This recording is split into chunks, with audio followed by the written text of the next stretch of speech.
शङ्करांश भूम शङ्करार्यपीठसद्गुरून् शुद्धसत्त्वभासुरान् सुवर्त्मनीतभूसुरान् सर्वभूतसौख्यदान् क्षमाकरान् यतीश्वरान्.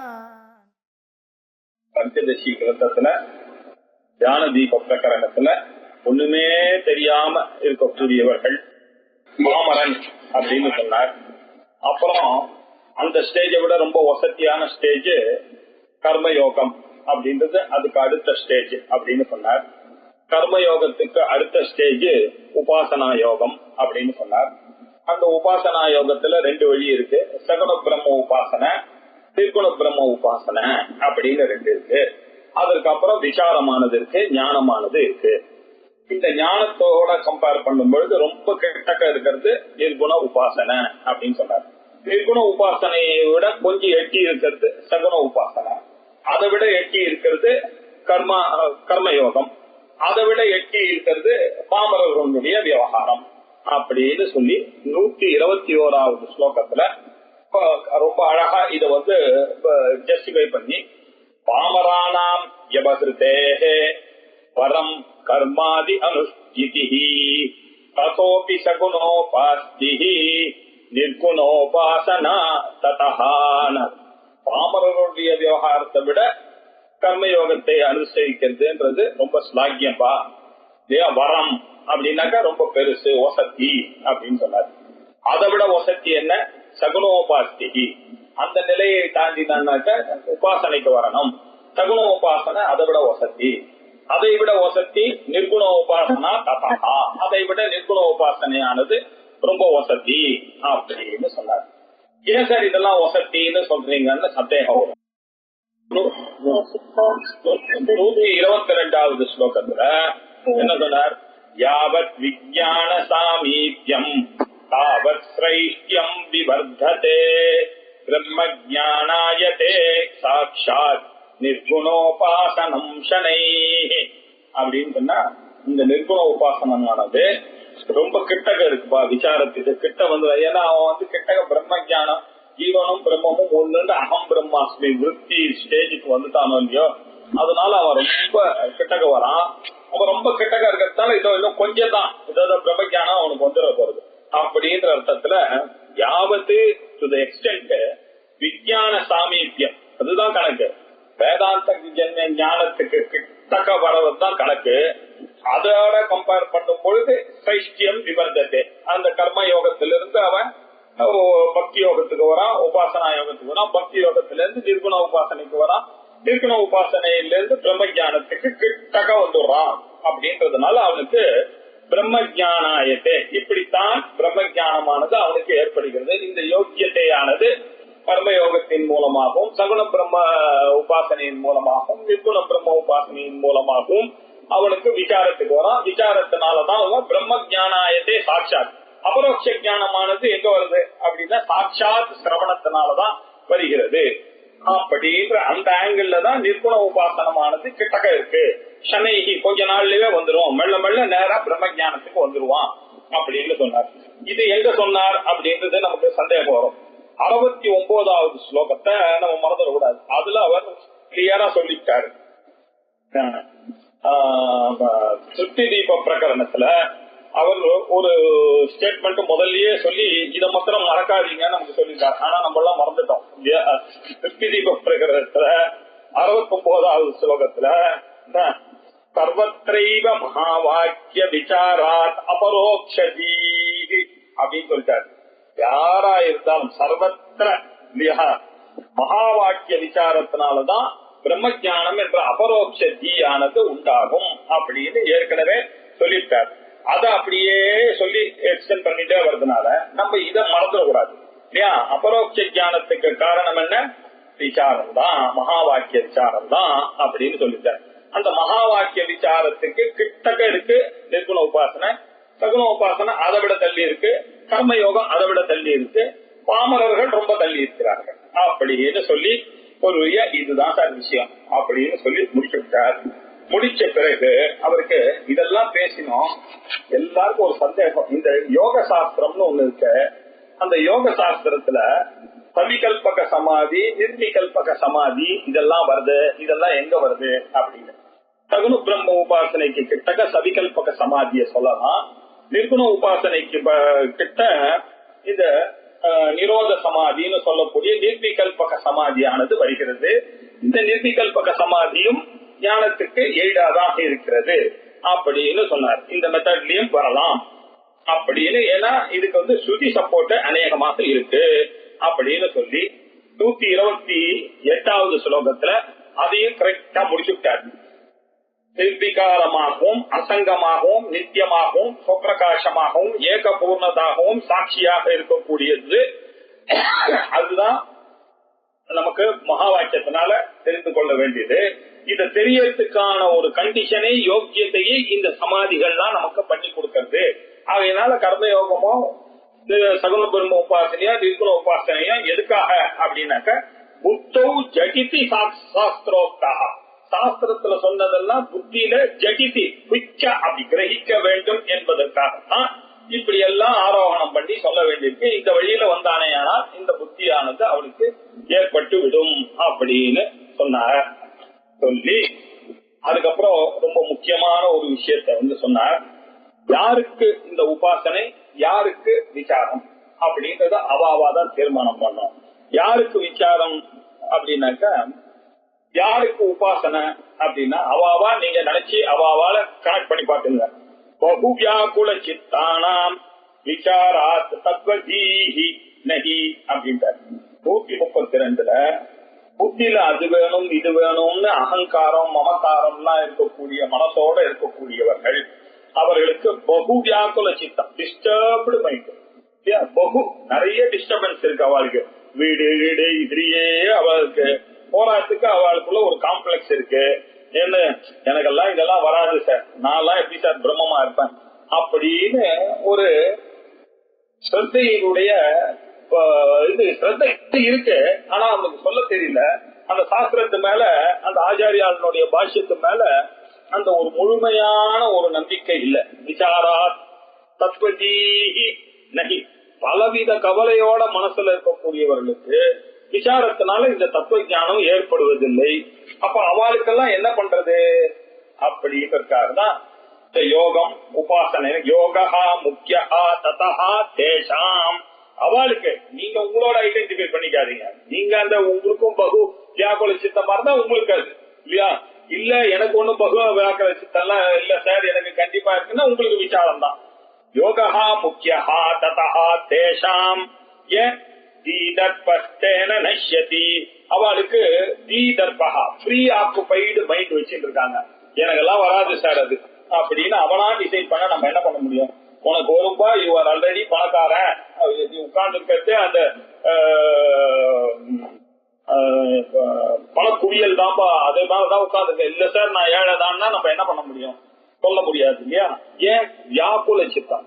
இப்படி வியாக்குல சித்தமாக இருக்கிறவர்களுக்கு உபாசனையானது பிரிஸ்கிரைப் பண்ணப்பட்டது சாஸ்திரங்கள்ல, யோகமானது பிரிஸ்கிரைப் பண்ணப்பட்டது. ஆன் தி அதர் ஹேண்ட் அவ்யாக்குல சியாம, கவலையே இல்ல, அவர்கள் நல்ல நம்புறாங்க. அப்படிப்பட்டவர்களுக்கு மோகமாத்திரேன ஆச்சாதிதாத்மனம், ஏதோ ஒரு அறியாமையினால அவர்களுக்கு மறைக்கப்பட்டிருக்கு. அவர்கள் கிளாஸுக்கு வர வர கேட்க கேட்க கேட்க கேட்க அந்த மோகத்தினால இருக்கக்கூடிய அந்த ஆச்சாதம், அந்த மறைஞ்சி இருக்கு இல்லையா, அது அவளுக்கு போய் அவளுக்கு இந்த விசாரமானது ஆகிறது. அவன் என்ன பண்றான்? சாங்கிய நாமாக விசாரஹா, இததான் சாங்கிய யோகம். சாங்கிய யோகம் என்று பகவான் இதைத்தான் 2வது சாப்டர்ல சொன்னார். இந்த விசார யோகத்தை தான் சாங்கிய யோகம்னு சொல்றாரு. அததான் நல்லா புரிஞ்சுக்கணும். இப்ப நல்லா இங்க கிளியரா சொல்றாங்க. சாங்கியம்னாக்க நிறைய கன்ஃபியூஷன்லாம் இருக்கு. அந்த வார்த்தை சாங்கிய சாஸ்திரம்னு ஒண்ணு இருக்கு, சங்கியான்ற சப்தம் ஒண்ணு இருக்கு. ஆனா இங்க வேதாந்தத்துல நம்ம சாங்கியம் சாங்கியம்னு நம்ம யூஸ் பண்ணோம்னா அதுக்கு என்ன அர்த்தம் அப்படின்னா விசாரஹான்னு அர்த்தம். எப்படி வித்யாரண்ய சுவாமிகளே நமக்கு கிளியரா சொல்ற, சாங்கியா நாம விசாரஸ்யாத் வச்சுக்கோங்க. இனிமேல் பட்டு சந்தேகமே வரக்கூடாது. 2வது சாப்டர் சாங்கிய யோகம் பகவத்கீதையிலன்னு சொன்னா அவர் எதை பத்தி சொல்ற? பிரம்ம விசாரத்தை தான் சொல்லி இருக்காருங்க. அப்படின்னு சொல்லுங்க. நமக்கு வித்யாரண்யர் கிளியர் கட்டா இங்க புரிய வைக்கிறார். அங்க ஒண்ணும் சரியா சொல்லல பகவத்கீதையில. அது கமெண்டேட்டர்ஸ் தான் நமக்கு சொல்லி கொடுத்தாங்க. சாங்கியம்னாக்க ஞான யோகம் அப்படின்னு. இங்க கிளியரா சொல்ற சாங்கியநாமா விசாரா சாங்கியநாமா இஸ் ஈக்குவல் டு அப்படின்னு புரிஞ்சுக்கணும். விசாரஸ்யாத் அது விசாரம் அப்படின்னு புரிஞ்சுக்க. சாங்கியம் என்ற பெயருடையதுதான் ஆத்ம விசாரம். முக்கியோ ஜடிதி சித்திதா, இதுதான் முக்கியம், இதுதான் ஜடிதி, உடனே உங்களுக்கு கொடுக்கக்கூடியது, முக்கிய கொடுக்கக்கூடியது விசாரம் தான்.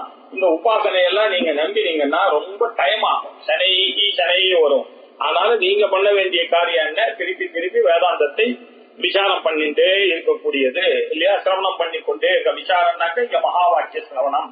மகா வாக்கிய சிரவணத்தினாலதான் ஜடிதி சித்தி தஹா, சித்தியை அளிக்கக்கூடியது இந்த ஆத்ம விசாரம் ஒன்று தான். ஞானாதேவத்து கைவல்யம்.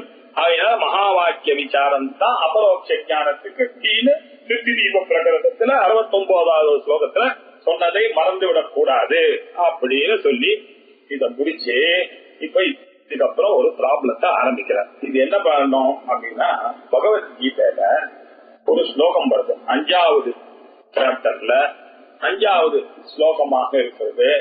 அதுல என்ன சொல்லிவிட்டார் பகவான் அப்படின்னாக்க 19 சொல்லிவிட்டார் இல்லையா.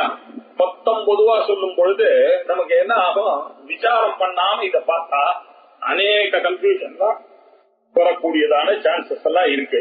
இப்படி ஒரு பகவத்கீதை ஸ்லோகம் ஒண்ணு எழுதிட்டார். அந்த ஸ்லோகத்தை நன்னா புரிந்து கொள்ள வேண்டுமே ஆனால் அதுக்கு என்ன கமெண்டேட்டர்ஸ் எல்லாம் சொல்லியிருக்காங்கன்றத பார்த்தாதான் புரியும். இத வெறுமா அந்த சமஸ்கிருத நாலேஜ வச்சுட்டு அந்த ஸ்லோகத்தை படிச்சோம்னாக்க அது வேறு விதமான ஒரு அர்த்தத்தை கொடுக்கும். அதை நன்னா புரிந்து கொண்டு கமெண்ட்ரியோட படித்தா அது வேறு விதமான அர்த்தத்தை கொடுக்கும். ஆகையினால இதுல ஒரு கன்ஃபியூஷன் இருக்கு. அது என்ன அப்படின்னா, பகவான் என்ன சொல்லிட்டாரு அப்படின்னாக்க, சாங்கியை பிராப்யதே ஸ்தானம் தத் யோகைரபி கம்யதே ஏகம் சாங்கியம் ச யோகம் ச யப்பஷ்யதி ச பஷ்யதி அப்படின்னாரு. பாருங்க, சம்ஸ்கிருதமா முதல்ல பார்க்கலாம்.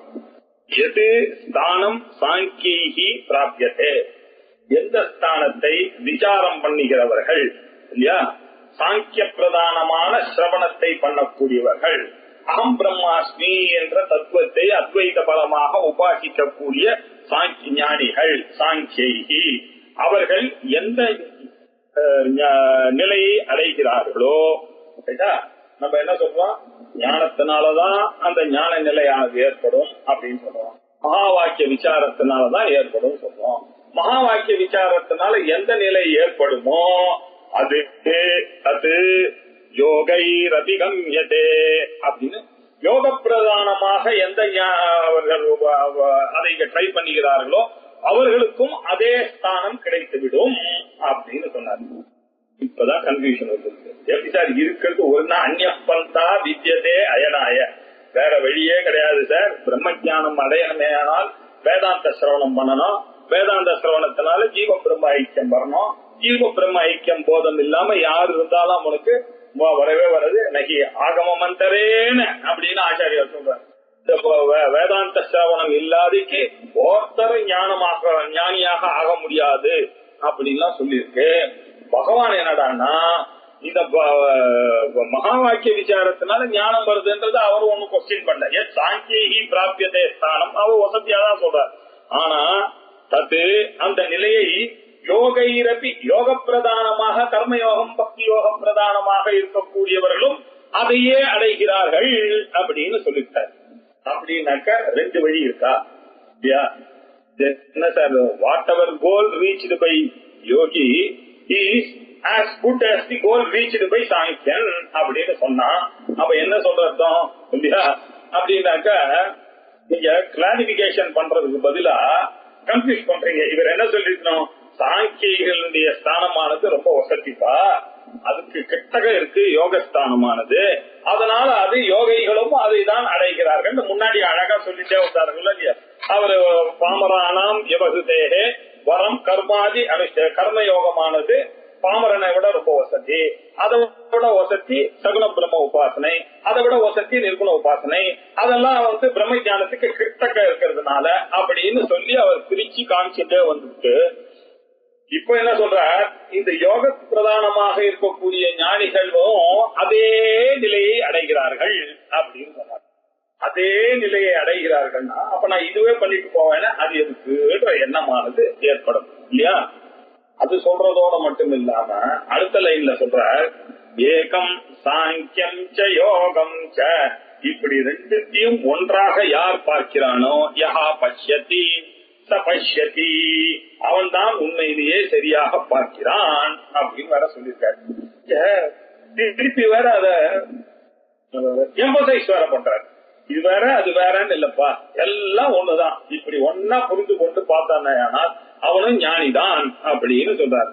யோகியும் ஞானத்தை அடைய முடியும், சாங்கியனும் யோகத்தை அடைய முடியும், ரெண்டு ஒண்ணுதான். இந்த ரெண்டுத்தையும் சரியா புரிஞ்சுக்காதவர்களுக்கு தான் கன்ஃபியூஷன் அப்படிங்களா வேற மேல மேல மேல மேல சொல்லிட்டே போறாரு. இதை எப்படி புரிஞ்சுக்கிறது அப்படின்றது நமக்கு இப்ப பெரிய கன்ஃபியூஷன். இப்ப பாருங்க, யோகம் அப்படின்னு அவர் அங்க மீன் பண்றது என்ன? அவர் 5வது சாப்டர்ல யோகம்னா கர்ம யோகத்தை பத்தி பேசியிருக்கார், ஏன் ஞான யோகத்தை பத்தி பேசிட்டு இருக்கார். எது ஞானத்தினால அடையக்கூடிய ஞான யோகமா இருக்கக்கூடிய சாங்கியத்தினால அடையக்கூடிய நிலையோ மோட்ச நிலையோ அதை கர்ம யோகத்தினாலையும் அடையலாம் அப்படின்னு சொன்னார். இப்ப நமக்கு யோகமானது எங்க வருது? உபாசனையில வருது, கர்ம யோகத்துல வருது. ஏன்? இதெல்லாம் புத்தியை வைத்துக் கொண்டு புருஷ தந்திரமாக செய்யக்கூடிய விஷயங்கள். இதெல்லாம் கர்ம மார்க்கத்துல வருது இல்லையா? கர்மியாக இருக்கக்கூடியவர்கள் செய்யக்கூடியது, உபாசகர்களாக இருக்கக்கூடியவர் செய்யறது, சாதகர்களாக இருக்கக்கூடியவர்கள் செய்யக்கூடிய சாதனை இது. அது என்ன? ஞான யோகமானது அது விசார மார்க்கம், அதுல சாதனையும் இல்ல சாதகமும் இல்ல அப்படின்னு சொல்லக்கூடியதா இருக்கு. இப்போ இதனுடைய கோல் என்ன, அதனுடைய கோல் என்ன அப்படின்னு பார்த்தா என்ன சொல்ல வராரு பகவான்? பகவான் போய் சொல்லுவாரா? அவருக்கு இது தெரியாதா அப்படின்னா அவர் என்ன மீன் பண்றாருன்றது அந்த கீழே இருக்கக்கூடிய வியாக்கியான கர்த்தார்கள் என்ன சொன்னாங்கன்னு பார்த்தா நமக்கு புரியும். அந்த இடத்துல இவெல்லாம் என்ன சொல்றாங்க பாருங்க, சூப்பர்ஃபிஷியலா பாத்தீங்கன்னா இது ரெண்டுமே 2 மார்க்கம் இருக்கா மாதிரி இருக்கு. அந்த ரெண்டுத்துல ஏதோ ஒண்ணு நீங்க எடுத்துக்கலாம் மாதிரி இருக்கு. ஆனா அப்படி இல்ல. என்ன இந்த கன்ஃபியூஷன் என்ன?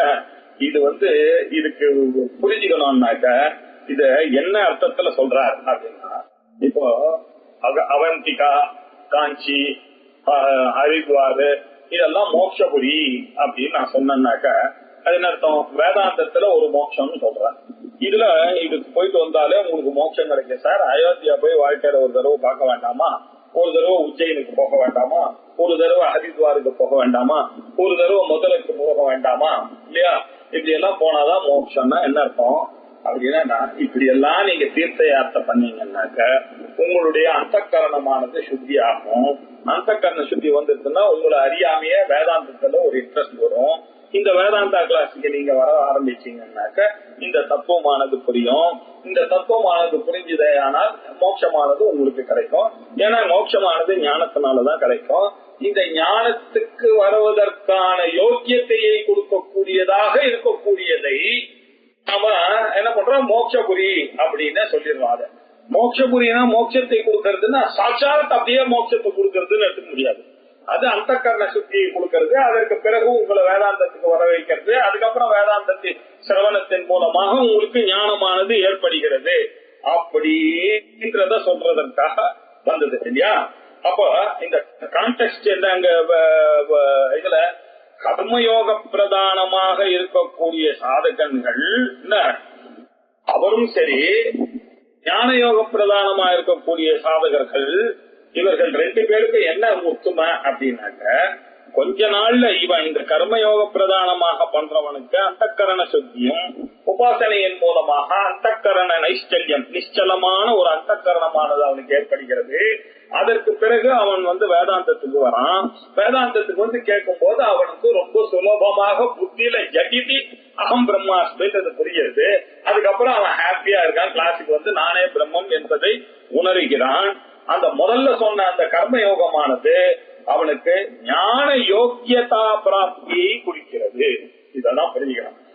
எது யோகைஹி அபிகம்யதே அப்படின்னு சொன்னா என்ன வியாக்கியானக்காரன்? யோகைஹி அப்படின்னா கர்மினா இந்த உபாசகானாம் அவர்களுக்கெல்லாம் ஞானத்துக்கு கிட்ட வரக்கூடிய ஞான யோக்கியதா சித்தி கிடைக்கிறது. எப்ப ஞான யோக்கியதா சித்தி வருகிறதோ அதற்கப்புறம் அவர்கள் பண்ணக்கூடிய ஜீவ பிரம்ம ஐக்கிய மகா வாக்கிய விசாரம் பண்ண பிறகு அவர்களுக்கு ஞானம் கிடைக்கிறது.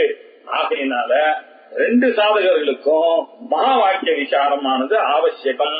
அது கிரகஸ்தனாக இருந்தாலும் சரி, சன்னியாசியாக இருந்தாலும் சரி.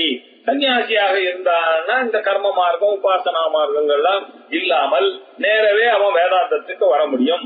கிரகஸ்தனாக இருந்தால் அவனுக்கும் இது கிடைக்கும். ஆனா ப்ரொவைடட் அவனும் அந்த விசாரத்தை பண்ணணும் அப்படின்னு இவ்வளோ விஷயங்களை மனசுல வைத்துக் கொண்டு மகா வாக்கிய விசாரத்தினாலதான் பரோட்சத்தின்றதுல எந்த சந்தேகமும் இல்லப்பா. இந்த கிரகஸ்தனும் வர முடியும், சன்னியாசியும் வர முடியும், உபாசகனும் வர முடியும், ஞானியும் வர முடியும். ஆனா இந்த உபாசகன் எப்படி வர? ஞானத்வாரா வரான். ஒரே ஒரு வார்த்தையே அங்க போனேன், ஞானத்வாரா அப்படின்னு சேர்த்துட்டீங்கன்னா சரியா போச்சு. அதனால ஆச்சாரியார் பாஷ்யத்தை பண்ணும் பொழுது என்ன சொல்றார்? ஞான யோக்கியத்தை வருது, அதுக்கப்புறம் ஞானத்வாரா அவனுக்கும் முக்தி வருது. அந்த ஆங்கிள் சொல்றார் யோகிக்கும் அந்த நிலைதான் ஏற்படுகிறது, சாங்கியனுக்கும் அந்த நிலைதான் ஏற்படுகிறது.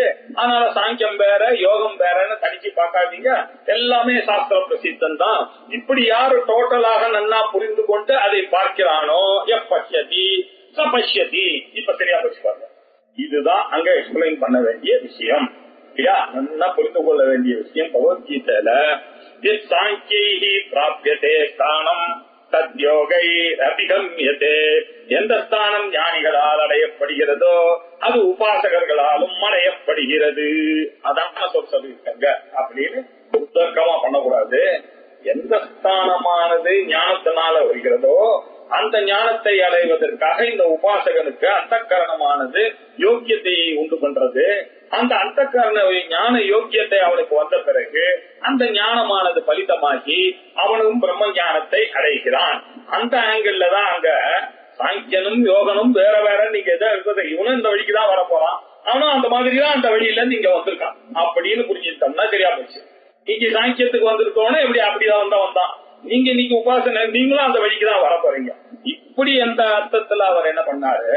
எந்த ஸ்தானம் ஞானிகளால் அடையப்படுகிறதோ அதுதான் யோகிகளாலும் அடையப்படுகிறது அப்படின்னு சொல்லி ஏகம் சாங்கியம் ச யோகம் ச. இது சாங்கியமும் ஞானமும் எல்லாம் from the standpoint of ஞானத்தை நீங்க பாத்தீங்கன்னா எல்லாம் அவசியம் தான். இப்படிதான் வந்தாகணும். இப்படி யார் யஹா பஷ்யதி, யார் ஒருவன் இப்படி பார்க்கிறானோ இந்த பலனை உத்தேசம் ஸ்டாண்ட் பாயிண்ட் ஆஃப் பலன் யார் பார்க்கிறானோ யஹா பஷ்யதி சஹா பஷ்யதி, அவன் பார்க்கிறான் அப்படின்னு சொன்னோம்னாக்க இது சரியா புரிந்துவிடும். இது அங்க சொல்ற. இப்போ ஸ்மிருதி பிரஸ்தானத்துல சொல்லிருக்க இது மாதிரி ஸ்ருதியில சொல்லியிருக்கா? நம்மளுடைய டவுட் என்ன? யோகமும் சாங்கியமும் ஒண்ணு அப்படின்ற மாதிரி இங்க சொல்லிருக்கு.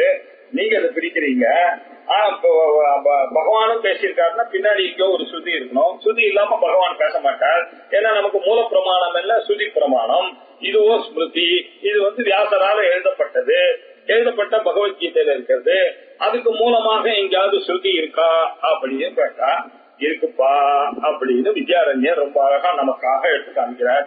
தற்காரணம் சாங்கிய யோகாபிபன்னம் இதிஹி ஸ்ருதிஹி அப்படின்னாரு.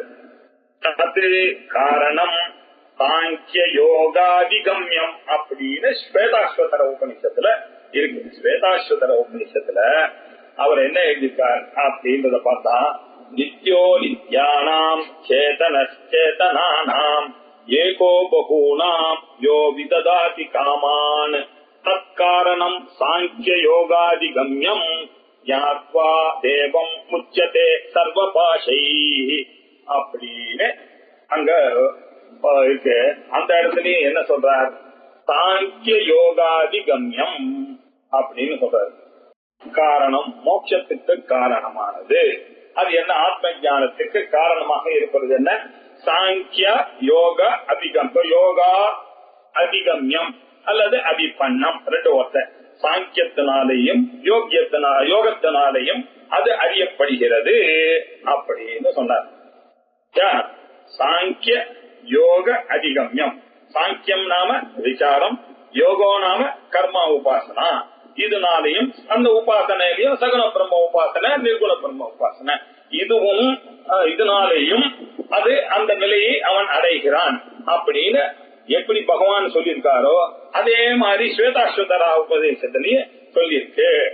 ஆனா இந்த இடத்துலயும் நம்ம பார்த்து புரிஞ்சுக்கணும் அப்படின்றதுக்காக அவர் சொன்னார், இங்க 2 விஷயங்கள் இருக்கு, நல்லா புரிந்து கொள்ள வேண்டும். சாங்கியம் யோகம் என்ற பதங்கள் இருக்க, இத நம்ம எப்படி வச்சுட்டு பேசுறோம்? சாங்கியம்னா விசாரம்னு வச்சுட்டோம், யோகம் அப்படின்னு சொன்னா கர்ம யோகம், உபாசனா யோகம், இந்த அஷ்டாங்க யோகம், இதை வைத்துக் கொண்டு பேசுறாங்க. இது தவிர சாங்கிய யோகம், யோக சாஸ்திரம்னு ஒண்ணு இருக்கு, சாங்கிய தரிசனம்னு ஒண்ணு இருக்கு, யோக தரிசனம் அப்படின்னு ஒண்ணு இருக்கு. இதுல என்ன பிரச்சனை? ஆஸ்திக தரிசனங்கள் 6: சாங்கிய தரிசனம், நியாய தரிசனம், வைசேஷிக தரிசனம், யோக தரிசனம், பூர்வ மீமாம்சா தரிசனம், உத்தர மீமாம்சா தரிசனம் அப்படின்னு 6 விதமான பிலாசபிகள் இருக்கு. இந்த 6 வேதத்தை ஒத்துண்ட பிலாசபிகள். இதை தவிர புத்தன் இருக்கான், சாருவாகன் இருக்கான், ஜெயின் இருக்கான் இல்லையா, இவாளெல்லாம் நம்ம கன்சிடரே பண்ணல. ஏன்னா இவர்கள்லாம் வேதத்தை ஒத்துக்கொள்ளாதவர்கள். அவன் ஒரு 4 பிலாசபி வச்சுட்டு இருக்கான், ஹீனயானான்னு 2 வச்சுட்டு இருக்கான், மகாய வச்சுட்டு இருக்கான், ஜெய்தன் ஒரு பிலாசபி வச்சுட்டு இருக்கான், சாருவாகன் அதெல்லாம் கிடையாது சார், இந்த பாடி ஒண்ணுதான் சார் சத்தியம், சத்தான்னா ஒண்ணுமே இல்லைன்னு சொல்லக்கூடியது. ஆனா அந்த பிலாசபி எல்லாம் நம்ம ஒத்துக்கிறது இல்லை, ஏன்னா அது வேதத்தை நம்பாத பிலாசபி. இங்கதான் நமக்கு பிரச்சனை வருது. இந்த 6 தான். எது? இந்த சாங்கியம் இருக்கான, சாங்கிய தரிசனம் இருக்காரு, அவர் காபில சாஸ்திரம் அப்படின்னு பேரு. கபில முனிவரானவர் நமக்கு எப்படி வேதாந்த சாஸ்திரத்துக்கு வியாசரானவர் சூத்திரம் எழுதினாரோ, பூர்வ மீமாம்சா சாஸ்திரத்துக்கு ஜெய்மினி எழுதினாரோ, அதே மாதிரி சாங்கிய சாஸ்திரத்துக்கு கபில முனிவரானவர் சூத்திரங்கள் எழுதிட்டார். அந்த கபில முனிவர் எழுதின சாஸ்திரத்துக்கு ஒரு காரிகை, ஈஸ்வர கிருஷ்ண காரிகை அப்படின்னு ஒண்ணு இருக்கு. இதுதான் சாங்கிய தரிசனம் அப்படின்னு இருக்கு. இந்த சாங்கிய தரிசனம் வேற, இங்க நம்ம பேசிட்டு இருக்கக்கூடிய சாங்கியமானது வேறையா இருக்கு.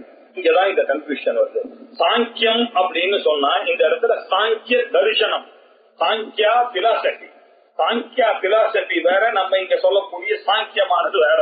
2வது சாப்டர்ல சொன்னக்கூடிய பகவத்கீதையில சொன்ன சாங்கியமானது வேற. இதை தெரிந்து கொள்ள வேண்டும். இதுல ஏன் தெரிந்து கொள்ள வேண்டும்னா, நம்ம அந்த சாங்கிய சாஸ்திரத்துல முழுக்க ஒத்துக்கல. ஏன் சார் ஒத்துக்கல? அதுவும் வேதத்தை நம்புறது தானே, அதுவும் எழுதப்பட்டது ஒரு முனிவர்னால தானே, கபில முனிவர் தானே, அதை மாத்திரம் ஒத்துக்க மாட்டீங்க, வியாசர் எழுதியதை மாத்திரம் தான் நீங்க ஒத்துப்பீங்களா அப்படின்னு கேட்டாங்க. அப்படி இல்லப்பா, எங்கெல்லாம் நம்ம வேதாத்துக்கு விருத்தமான அம்சங்கள் காணப்படுகிறதோ அது யார் எழுதினாலும் அந்த விருத்த அம்சங்களை எல்லாம் நம்ம தள்ளிவிட்டுருவோம். எதெல்லாம் நமக்கு தேவையோ அந்த ஒரு விஷயத்தை தான் எடுத்துப்போம். ஃபார் எக்ஸாம்பிள், அவன் பிரம்மசூத்திர சாங்கியத்துல என்ன பண்ணா அப்படின்னாக்க, பிரகிருதி அப்படின்னு சொன்னா நம்ம ஒத்துண்டோம் இல்லையா, மாயை இருக்குதான் இருக்கு அப்படின்னு. அதுல இருந்துதான் 24 தத்துவங்கள் வந்தது, அகங்காரம்லாம் வந்தது, மனசு, புத்தி, சித்தம் இதெல்லாம் வந்தது, இந்திரியங்கள்லாம் வந்தது, கர்மேந்திரியங்கள்லாம் வந்தது. என்ன சொன்னா எல்லாம் நமக்கு ஃபேவரபிளா இருக்கிற வரைக்கும் ஒத்துண்டே வந்தோம். அதுக்கப்புறம் என்ன பண்ணா, இந்த பிரகிருதியானது பிரம்ம மாதிரி நித்தியம்னு சொல்லிட்டான். அங்க நமக்கு தகராறு வருது. இல்லப்பா, இருக்கிறது ஏக்கமேவ அத்விதீயம் தான். ஒண்ணு புருஷன் நித்தியமா இருக்கலாம், இல்லன்னா புருஷன் பிரகிருதி 2மே நித்தியம் எப்படி சொல்ல முடியும்? ஏன்னா நமக்கு ஸ்ருதிக்கு விருத்தமா. ஸ்ருதி என்ன சொல்றது? ஏக்கமேவா அத்விதீயம் பிரம்ம அப்படின்னு எந்த அம்சத்துல ஸ்ருதிக்கு விரோதம் வருகிறதோ அந்த அம்சத்துல நாம ஒத்துக்கொள்ளாம அந்த சாங்கிய பிலாசபி தப்பு அப்படின்னு சொல்லிட்டாங்க. 2வது ஒரு பெரிய பிரச்சனை வந்துருக்கு. நாம எல்லாம் ஈஸ்வரனை ஒத்துக்கொண்டு வரக்கூடியவர்களா இருக்க, அவன் சாங்கியனானவன் நிரீஸ்வரவாதி. ஈஸ்வரன் ஒருத்தன் கிடையவே கிடையாது சார் அப்படின்னு. இவனை எப்படி ஒத்துக்கிறது நம்ம? சோ வேதத்தை ஒத்துக்கிறான், வேதத்துல சொல்லக்கூடிய பிரகிருதி, அகங்காரம், மனசு எல்லாம் நமக்கு சொல்ற மாதிரியே இருக்கா, அதெல்லாம் எடுத்துக்கிறோம். ஆனா அவன் சொன்னதான இந்த ஈஸ்வரனானவன் ஒத்துக்கொள்ளவே இல்லை. அவன் அப்படி சொன்னா அப்படியே ஒத்துண்டாலும் நீங்க என்ன பண்ணா நிமித்த காரணமாக ஒத்துக்கொள்ளலாம் தவிர உபாதான காரணமா ஒத்துக்கொள்ள முடியாது. அப்படின்னா ஈஸ்வரனை ஒத்துக்காமையே இருக்கான், சேஸ்வரவாதியும் இருக்கான், நிரீஸ்வரவாதி, இப்படி எல்லாம் ஒரே கன்ஃபியூஷன் இருக்கிறதுனால நம்ம என்ன பண்ணோம், இந்த சாங்கிய சாஸ்திரத்தை ஒத்துக்கொள்ள கூடாது அப்படின்னா திருப்பியும் ஒரு பிரச்சனை வந்தது. சார் எழுதினவர் கபிலராச்ச, நீங்க என்ன சொல்லிருக்கீங்க, ஸ்ருதியானது ஸ்ருதியை பேஸ் பண்ணி தான் எழுதப்பட்டது, அதனால ஸ்ருதியில சொல்லி இருக்குன்றதுனால அலட்சியம் பண்ணாதீங்க, it is as good as Shruti அப்படின்னு சொல்லிருக்காங்க. மனுஸ்மிருதியில ஒண்ணு சொல்லியிருக்காங்க, அது 100% நீங்க எடுத்துதான் ஆகணும், ஏன்னா எங்கேயோ வேதத்துல சொன்னதுதான் இங்க ஸ்ருதியா வந்திருக்கு, அதனால ஸ்ருதே விவாத்தம் ஸ்ருதிரன் வகச்சது அப்படின்னு வேற சொல்லிருக்க. ஸ்ருதியினுடைய அர்த்தத்தை சொல்றதுனா அப்படி இருக்கும்போது காபில ஸ்ருதியை முதல்ல தள்ளி உடனே எப்படி சொல்றீங்க? இல்லப்பா, இது நாம சொல்ற அந்த காபிலர் கிடையாது, நாம சொல்ற அந்த நாராயணியத்துல வரும்போது தேவகூதியின் பிள்ளையா இருக்கக்கூடிய அந்த காபிலர், கபில வாசியாயினர்னு சொல்லக்கூடிய வாசுதேவர்னு சொல்லுவார், அந்த காபிலர் இல்ல அவரு. அப்படியே இருந்தாலும் கபிலராக இருக்கக்கூடியவர் வேதத்துக்கு விருத்தமா பேசினான்னாக்கா அதை தள்ளி விட்டு தானப்பா ஆகணும், அது யார் பேசினா என்னன்ற ஒரு நியாயமும் இருக்கிறதுனால இதை தள்ளி விட்டோம் அப்படின்னு. இதெல்லாம் பிரம்மசூத்திரத்துல அவிரோதாத்தியாயத்துல இந்த சாங்கிய மத கண்டனங்கள்லாம் ஆச்சாரியா பண்ணியிருக்கார் ஸ்ருதியை வைத்துக் கொண்டு. இதை புரிந்து கொள்ளணும். இதே மாதிரி தர்க்க மதத்தையும் கண்டனம் பண்ணியிருக்காரு. நியாயம் வைசேஷிகம், அவன் என்ன சொல்றான், அவன் சொல்றதெல்லாம் நமக்கு நல்லா இருக்கு, கரெக்டா இருக்கு. அவன் சப்த குணகம் ஆகாசம் இப்படி எல்லாம் சொல்லும் போது நமக்கு கரெக்டா நமக்கு வந்துட்டே இருக்கு. அவன் பிருத்திவி அப்பு தேஜா வாயு ஆகாசம் எல்லாம் கரெக்டா சொல்லிட்டே வந்தான். அந்த ஆகாசத்தை வரும்போது அங்க தகராறு பண்றான். அதே மாதிரி அவன் ஆத்மாவை பத்தி வரும்போது அநேக ஆத்மாக்கள் இருக்கு அப்படின்றான், அநேக ஜீவாத்மாக்கள் இருக்குன்றான். அப்ப நமக்கு அந்த சமயத்துல சாஸ்திரமானது உதவிக்கிறது. இங்க ஒரே ஆத்மா தான், ஏக ஜீவவாதங்க நம்மளுக்கெல்லாம் இருக்கிறது, ஜீவனும் பிரமும் ஒண்ணு ஏகம் தான் அது அப்படின்னு சொல்றாங்க. சோ எந்த இடத்துல விருத்தம் வருதோ அந்த இடத்துல தார்க்கிகன் தப்பு அப்படின்னு சொல்லுவாங்க. ரெண்டாவது அவன் ஸ்ருதியை பேஸ் பண்ணி சொல்லாம தான் புத்தியில சொல்றதையே ஸ்ருதின்னு சொல்றது, அதனால நீங்க ஸ்ருதிய பிரமாணம்னு சொல்றான். நாம ஒத்துக்கல, ஸ்ருதி சொல்றது அதை நீயும் சொல்ற, அதனாலதான் உன்னை ஒத்துக்கிறோமே தவிர நீ சொல்றதுனாலயே அதை ஸ்ருதி கன்ஃபார்ம் பண்றதுனால ஸ்ருதி வசத்தின்னு செகண்டரி இம்பார்ட்டன்ட் நீ ஸ்ருதிக்கு கொடுக்குறிய, அதுவும் தப்பு அப்படின்னு அந்த ஆங்கிள் நம்ம தார்க்கிகனையும் கண்டனம் பண்ண, நியாய வைசேஷிக சாஸ்திரத்தையும் கண்டனம் பண்ணோம். இந்த யோக சாஸ்திரம் ஒண்ணு இருக்கு, அவன் என்ன பண்ணான் அப்படின்னாக்க அவன் ரொம்ப அழகா சொன்னா, யோகத்தை ஒத்துட்டே வந்தோம் நம்மளும். அவன் யோகம் என்ன சொன்னா,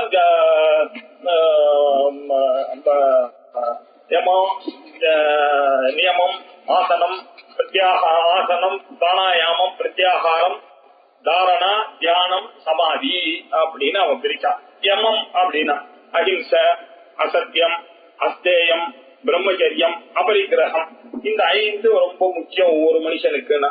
நம்மளும் சாதன சதுஷ்டய சம்பத்தி வேணும்னாக்க இந்த யமத்தை ஒத்துக்கிறோம் இல்லையா, அஹிம்சை நமக்கு வந்தா முக்கியம் இல்லையா, பொய் சொல்றதை நம்ம ஒத்துக்கிறோமோ இல்லையா, அசத்தியம் பேசக்கூடாது அப்படின்றத நம்மளும், அஸ்தேயம் இன்னொருத்தர் பொருளுக்கு ஆசைப்படக்கூடாது அதையும் நாங்க ஒத்துக்கிறோம். பிரம்மச்சரியம் வெரி இம்பார்ட்டன்ட் அப்படின்னா நாங்களும் ஒத்துக்கிறோம், வேதத்திலையும் பிரம்மச்சரியம் வெரி இம்பார்ட்டன்ட். அபரிகிரகம் இந்த அப்ளிகேஷன் போறதுக்காக அது யார் எது கொடுத்தாலும் அதை வாங்கிக்கிறதுன்றது ரொம்ப தப்புப்பா, நமக்கு போதும் என்ற எண்ணம் இருக்குன்னா யார் எது கொடுத்தாலும் வாங்க வேண்டிய அவசியம் இல்ல, பரிகிரகம் பண்றதுன்றது கேவலமான ஒரு விஷயம், we should not go for obligation அப்படின்னு அவன் சொல்லி கொடுத்தான். அதுவும் நமக்கு கரெக்டா வருது. நம்மளுடைய வேதாந்தத்துல பகவான் நமக்கு சொல்லி கொடுத்ததும் கரெக்டா வருது, அமானித்துவம் அதம்பித்துவம் அப்படின்னு அவர் சொல்லி கொடுத்த வேல்யூஸோட நமக்கு ஃபிட் ஆகுது. அதே மாதிரி நியமங்களும் நமக்கு தெய்வீ சம்பத்துல என்ன சொல்லியிருக்காரோ அதோட ஃபிட் ஆகுது.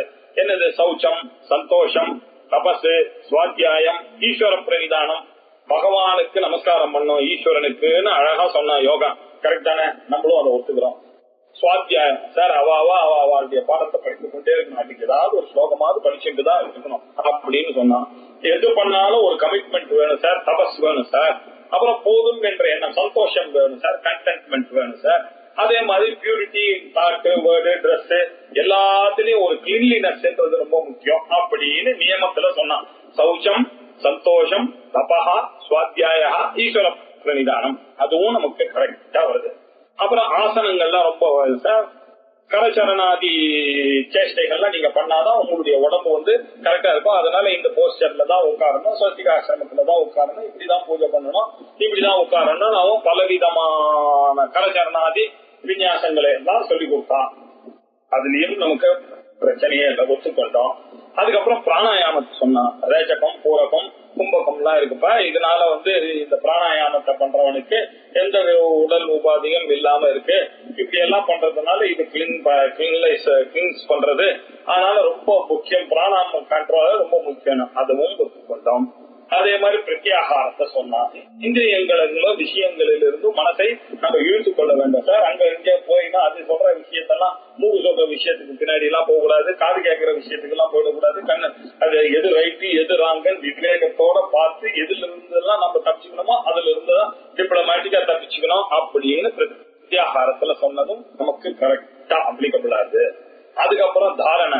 எப்பொழுதும் உங்க மைண்ட் அங்க இங்க ஓடக்கூடாது சார். You have to fix your mind to a particular thing. அப்படி இருந்தாதான் அந்த கான்சென்ட்ரேஷன் ரொம்ப முக்கியம். நமக்கு பிசிக்கலுக்கு வந்து ஆசனங்கள் எல்லாம் கொடுத்து ட்ரைனிங் எல்லாம் கொடுக்குறீங்க, மைண்டுக்கு நீங்க ஏதாவது ட்ரைனிங் கொடுக்குறீங்களா? நேர வேதாந்த கிளாஸுக்கு வந்துட்டாங்கன்னாக்கா அந்த மைண்டுக்கு புரிஞ்சிடுமா? அதனால அந்த மைண்டுக்கு உண்டானதான் உபாசனா ட்ரைனிங் எல்லாம் நீங்க கொடுக்கணும் சார். தியானங்கள்லாம் கொடுக்கணும் சார். அந்த மாதிரி தியானங்க பயிற்சி எல்லாம் கொடுத்தாதான் உங்களுடைய மைண்ட் ஆனது எக்ஸசைஸ். அதுதான் மென்டல் எக்ஸசைஸ் ஆகுது. பிசிக்கல் எக்ஸசைஸ் நமக்கு தெரியும், போஸ்டர்ல நமக்கு வந்துடுறது. இதுக்கு எப்படி வரும் இல்லையா? ஆகையினால அப்படின்னு சொன்ன இதெல்லாம் ஒத்துட்டான்.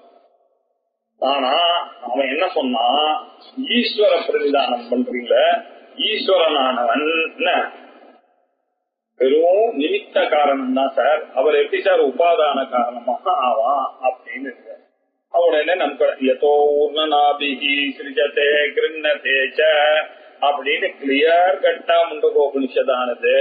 அவரே உபாதான காரணம், அவரே நிமித்த காரணம் சொல்லிட்டு இருக்கும் பொழுது இவன் அவன் உபாதான காரணம் இல்லவே இல்ல, அவன் நிமித்த காரணம் இல்லன்னு அவன் சாதிக்கிறான்னு சொன்னான்னாக்க அந்த பதஞ்சலி எழுதினதான அந்த சூத்திரத்துக்கு எழுதின பாஷ்யங்கள்லாம் இந்த விஷயத்த அவன் சொல்றதா ரைட்டு ஆர்கியூ பண்ணும் போது நாமளால ஒத்துக்கொள்ள முடியுது. அதனாலதான் அவர் யோக பிரத்யுக்தான்னு ஒரு சூத்திரமே போட்டு பிரம்மசூத்திரத்துல இதெல்லாம் கண்டனம் பண்ணார், ரெஃப்யூட் பண்ணி அதெல்லாம் எப்படி தப்புன்றத கிளாரிஃபை பண்ணார். அது மாத்திரம் இல்ல, அவன் ஆத்மாக்கள் மினி அப்படின்ட்டான். அவனும் இந்த சாங்கியம் மாதிரி ஜீவா நையாயிக்க மாதிரி நிறைய ஆத்மாக்கள் இருக்கு. அது எப்படி சார்? எல்லா ஆத்மாவும் ஆல்பர்வேசிவ் தான். இதெல்லாம் நம்ம ஒத்துக்கொள்ளவில்லை அப்படின்னு பிரம்மசூத்திரத்துல 2வது அத்தியாயத்துல இதையும் தீர்மானம் பண்ணிருக்கோம். இப்படி சாங்கிய சாஸ்திரம் யோக சாஸ்திரம்னு வந்தா அதை நாம கிண்டல் பண்றோம். அதை கிண்டல் பண்ண சாஸ்திரம் முழுக்க தள்ளுறீங்களான்னா அதுவும் இல்லை. அதுல எங்கெல்லாம் வேதத்துக்கு அவிரோதமாக இருக்கிறதோ அதை ஸ்வீகாரம் பண்றோம், எதெல்லாம் வேதத்துக்கு விரோதமாக இருக்கோ அதெல்லாம் தியாகியம் பண்றோம். தான் விஷயம். இந்த விஷயத்தை இப்ப சொல்றார் அடுத்த லைன்ல இல்லையா? தற்காரணம் சாங்கிய யோகாதிகம்யம் இதிஹி ஸ்ருதிஹி அப்படின்னு சொன்னது முன்னாடி சொன்ன இந்த கீதாவில என்ன சொன்ன, சாங்கியைஹி பிராப்யதே ஸ்தானம் தத் யோகைரபி அப்படின்னு சொன்ன மாதிரியே ஸ்வேதாசுதர உபனிஷத்துலயும் சாங்கிய யோகாபிபன்னம் சாங்கிய யோகாதிகம்யம் அப்படின்னு ஸ்ருதியும் இருக்குப்பா. ஆனாலும் அப்படின்னு போட்டு இப்போ வித்யாரண்யர் நமக்கு கிளாரிட்டி கொடுக்கிறார். யஸ்து ஸ்ருதேஹே விருத்தஹ சஹ ஆபாசஹ சாங்கிய யோகயோஹ. சாங்கிய சாஸ்திரத்திலையும் யோக சாஸ்திரத்திலையும் எந்த அம்சம் யஹ அம்சஹ விருத்தஹ வேதத்துக்கு விருத்தமாக இருக்கோ அதை நாம ஆபாசஹ, அது தோற்றம், அது உண்மையான ஒரு தோற்றம் இல்லை, அத ஒரு ஆபாசம், அது தியக்தம், அது தள்ளிவிட வேண்டியதுதான், அந்த தத்துவமானது வாஸ்தவம் இல்லப்பா அப்படின்னு சொல்லிட்டார். சாங்கிய யோக யோகோ ஸ்ருதேஹே விருத்தஹ யஹ அம்சஹ சஹ ஆபாசஹ அப்படின்னு சொல்லி இதை முடிச்சார். சரி, அடுத்தது இன்னொரு சொல்றார். இந்த உபாசனையினுடைய பலன் நீங்க என்ன சொல்றீங்க? உபாசனையும் வேணும், விசாரமும் வேணும், அப்பதான் முக்தி அப்படின்னு சொல்றீங்க. ஒருத்தர் என்ன பண்றார், உபாசனை பண்ணிட்டே இருக்கார். பண்ணிட்டே இருக்கும்பொழுது மரணமானது சம்பவிச்சு விட்டது. அவர் வேதாந்தமும் கேட்டுட்டே இருக்கார்.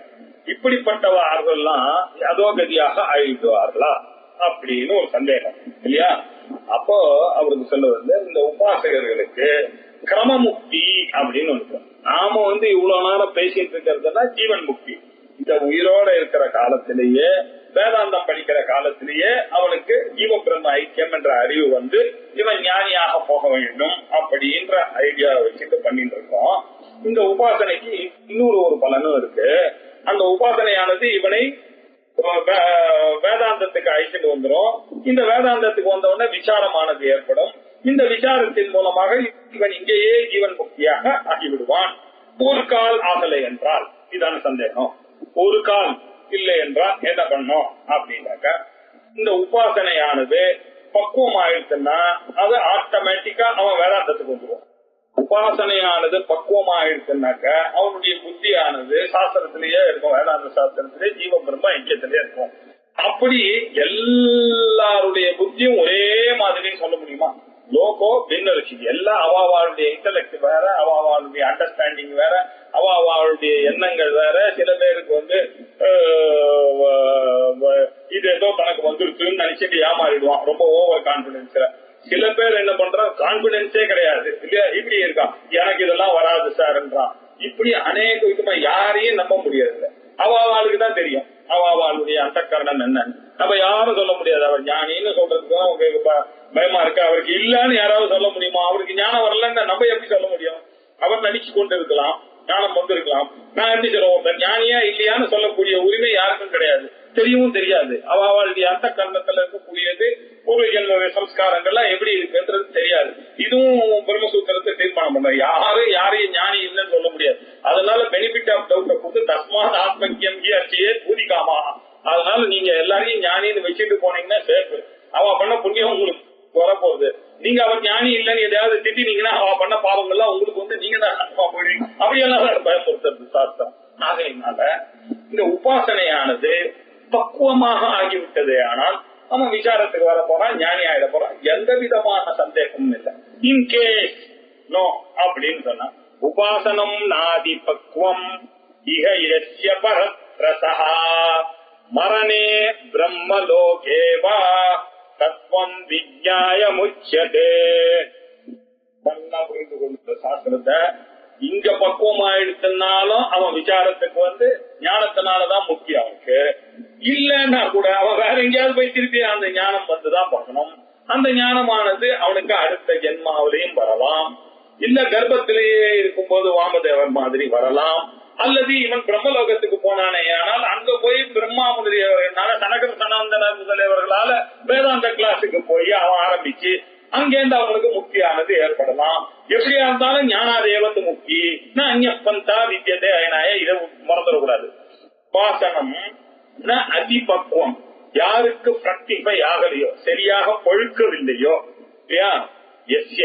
யாருக்கு வரலையோ இல்ல அவனுக்கு பரத்ரசக அடுத்த ஜென்மால அவனுக்கு வந்துடும். இல்ல மரணே இல்லையா, மரண காலத்துல வரலாம். எத்தனையோ பேர் வந்திருக்கு இல்லையா, நமக்கு ஒவ்வொன்றுக்கு எக்ஸாம்பிள் இருக்கு இல்ல. அது மாத்திரம் பிரம்மலோகேவா மரண சமயத்துல அவனுக்கு வந்துடும். கடைசியில சாகத்துக்கு முன்னாடி இவன் படிச்ச வேதாந்தம் வேஸ்டே ஆகாது.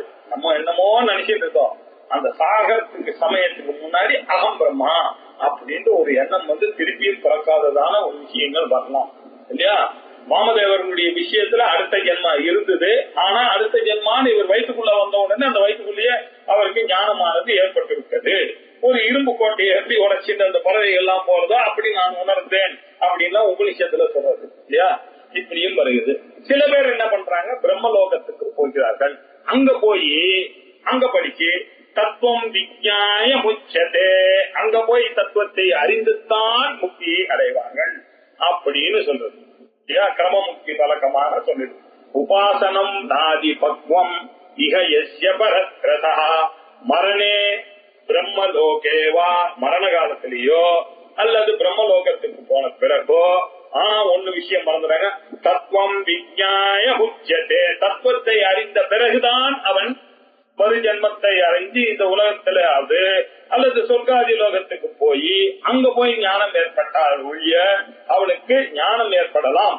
அந்த ஞானம் ஏற்படாம அவனுக்கு ஞாத்வா தேவம் உச்சதே சர்வ பாபைன்னு அங்க. அதனாலதான் சாங்கிய யோகாதி பண்ணத்துல நித்யோ நித்யானாம் சேதனச்சேதனானாம் ஏகோ பகூனாம் யோ விததாதி காமான் தத் காரணம் சாங்கிய யோகாதிகம்யம் ஞாத்வா தேவம் உச்சதே சர்வ பாஷை அப்படின்னு அங்க ஸ்வேதாஸ்வதர உபனிஷத் போட்டாம அதை கோட் பண்றதுக்கு காரணம் என்ன? அதே மாதிரி இல்லையா சுதியில சொன்னதுக்கும் அந்த பகவத்கீதையில சொன்னதையும் மறக்காம நமக்கு வித்யாரண்ய ஞாபகப்படுத்தி இங்க சொல்றார். இதுல இருந்து நமக்கு தெரிஞ்சுக்க வேண்டியது எப்படி மரண காலத்துல யாருக்கு அந்த மாதிரி ஞானம் வந்திருக்கு அப்படின்னு பார்த்தா, பாகவதத்துல 6வது ஸ்கந்தத்துல அஜாமிலோபாக்கியானம் அப்படின்னு ஒண்ணு. அஜாமிலன்னு ஒரு அழகான பிராமணன், நல்ல சத்காரியங்கள்லாம் பண்ணிட்டு இருந்தான். ஆனா காலம் கெட்டு போச்சு, திடீர்னு கெட்டு போயிட்டான். ஒரு கட்ட ஸ்திரீகளுடைய சகவாசங்கள்லாம் வந்தது. அவன் வந்தவொடனே எல்லாரும் அவனை விட்டுட்டு போயிட்டாங்க. அவனுடைய கடைசி பையன் ஒருத்தன் தான் போனா போறதுன்னு அவர் பண்ணிட்டான்.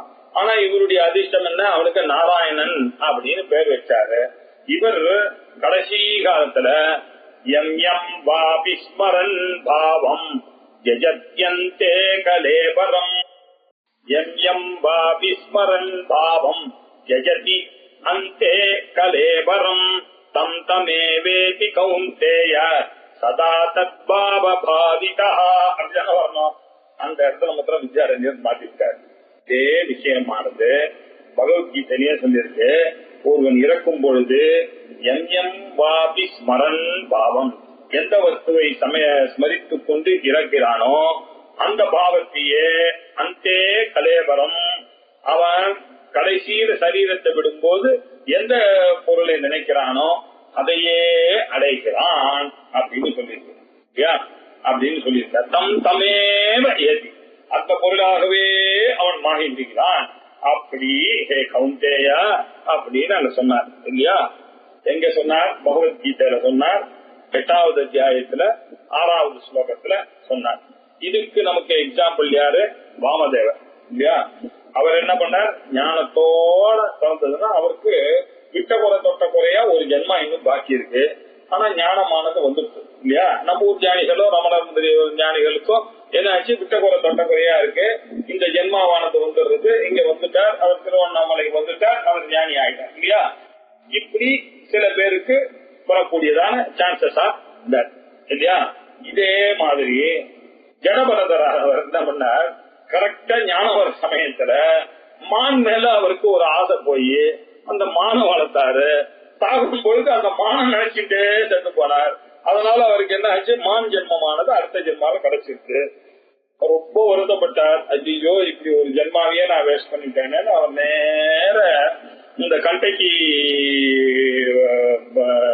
நதி இருக்க அந்த இடத்துக்கு போய் மானா இருந்து யாரோடையும் பேசாம இருந்து அடுத்த ஜென்மாவது நான் மனுஷனா பிறந்து ஆகமத்தை படிச்சு வேதாந்தத்தை படிச்சு பிறந்து ஜடபரதராக பிறந்து யாரோடையும் சேர்ந்து இருந்தாங்கனாக்க நமக்கு இந்த ஜென்மாவானது வேஸ்ட் ஆயிடும் அப்படின்னு அவர் ஞானியாகவே எத்தனையோ பேர் அவரை கிண்டல் பண்ணாரு. அவரை மடையன்லாம் நினைச்சாரு.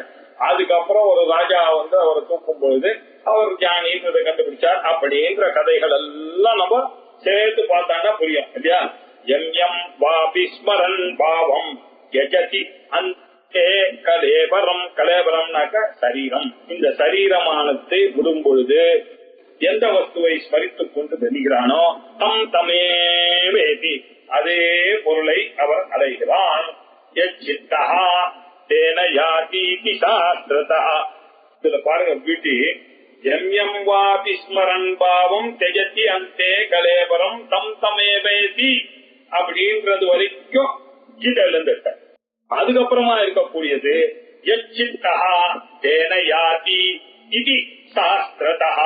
அப்படின்னாரு.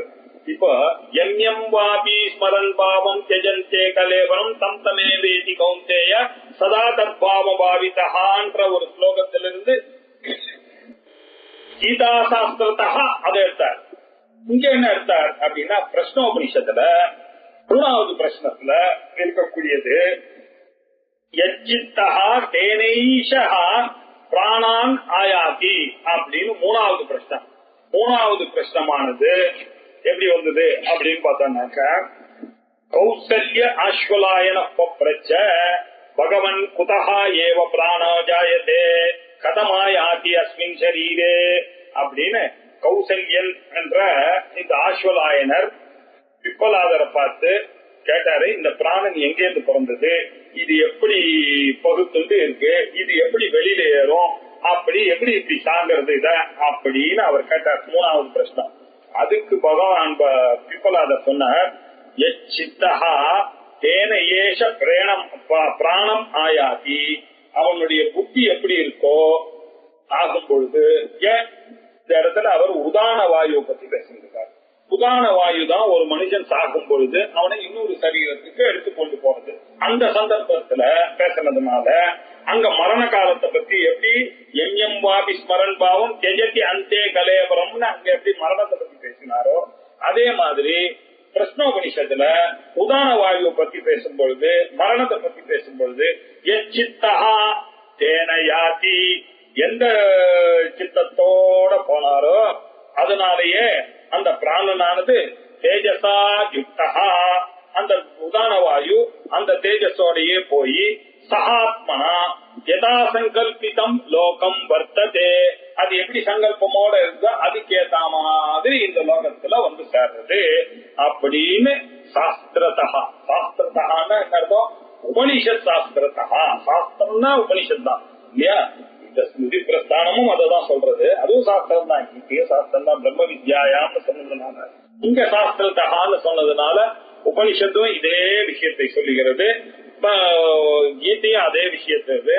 யார் எந்த வஸ்துவை ஸ்மரித்துக் கொண்டு சரீரத்தை விடுகிறானோ அவன் அதையே அடைகிறான் என்று கீதையும், அதை அனுசரித்தே இவனுடைய ஜென்மா அமைகிறது என்று பிரஸ்னோபனிஷத்தும் சொல்லுகிறது. அதனால அந்திய பிரத்யயதோ நூனம் பாவி ஜன்ம பவதி அப்படின்னு நம்ம புரிஞ்சுக்கணும். அந்திய பிரத்யயதோ நூனம் பாவி ஜன்ம ததா சதி, அந்த கமாவை அங்க போட்டுக்கணும். அந்திய பிரத்யயதா நூனம் பாவி ஜன்மா பவதி, கடைசியில இருக்கக்கூடிய எண்ணத்தை அனுசரித்துத்தான் அடுத்த ஜென்மாவானது தீர்மானிக்கப்படுகிறது அப்படின்னு சொன்னீங்கன்னா சரி. கதாசதி இப்படி சொல்றல எம் பாவி ஸ்மரன் பாவம்ன்றத கோட் பண்ண பகவத்கீதையில இருந்து, பிரஸ்னோபனிஷத்துல இப்படி கோட் பண்ண. அப்ப என்ன சொல்ல வர, கடைசியில என்ன எண்ணம் இருக்கோ அதை அனுசரித்து தான் அடுத்த ஜென்மாவானது அவனுக்கு டிசைட் ஆறுது அப்படின்னு சொல்லிருக்காரு. அப்படின்னு சொன்னா நிர்குண பிரத்யோ பிஸ்யாத் சகுணோபாசனே யதா. சார், சகுண பிரம்மத்தை உபாசிக்க கவனம். அவ சாகும் பொழுது ராமவிருத்தியாக சாகிறான், ராமனை நினைத்துக் கொண்டே சாகிறான், கிருஷ்ணரை நினைத்துக் கொண்டே சாகிறான், அம்பாளை நினைத்துக் கொண்டே சாகிறான். அவனுக்கு என்ன கதி? நிர்குண பிரம்ம உபாசகனானப்போ நானே பிரம்மம் என்று நிர்குண பிரம்மத்துக்கு எந்த குண நிர்மமம் மமதாந்திரி நிஷ்பாபாபாபநாசினி நிஷ்க்ரோதா குரோதசமணி நிர்லோபாலோபநாசினி அப்படின்னு சொல்றீங்கள. அப்ப ரெண்டு பேரும் எப்படி அமையும் அப்படின்னு சொன்னா, நிர்குணத்தையே அடைகிறவர்கள் நிர்குணமான ஒரு நிலை அடைத்து வேதாந்தத்துக்கு வந்து விடுவார்கள். சகுனமாக இருக்கக்கூடியவர்கள் அவருடைய ஞானம் இன்னும் பக்குவமாக நிர்குணம் வரணும்ன்றதுனால அவர்கள் மேல போய் அந்த பிரம்மலோகத்துல போய் அங்க போய் அவர்கள் வேதாந்தத்தை படிச்சு அந்த நிர்குண ஞானம் வந்த பிறகு அதற்கு பிறகு விசாரத்தினால அவர்களும் வரப்போறார் அப்படின்ற வேதத்தை இப்ப சொல்லுவதற்காக இங்க பீஜம் போட்டார் 138ல. இதனுடைய மேல் போர்ஷன் ரொம்ப ரசமான போர்ஷன். இத அடுத்த ஞாயிற்றுக்கிழமை இதே நேரத்துக்கு கவனிப்போம். ஓம் பூர்ணமத பூர்ணமிதம் பூர்ணமுதச்யதே பூர்ணஸ்ய பூர்ணமாதாய பூர்ணமேவாவசிஷ்யதே. ஓம் சாந்தி சாந்தி சாந்தி. ஹரி ஓம். ஸ்ரீ குருப்யோ நமः.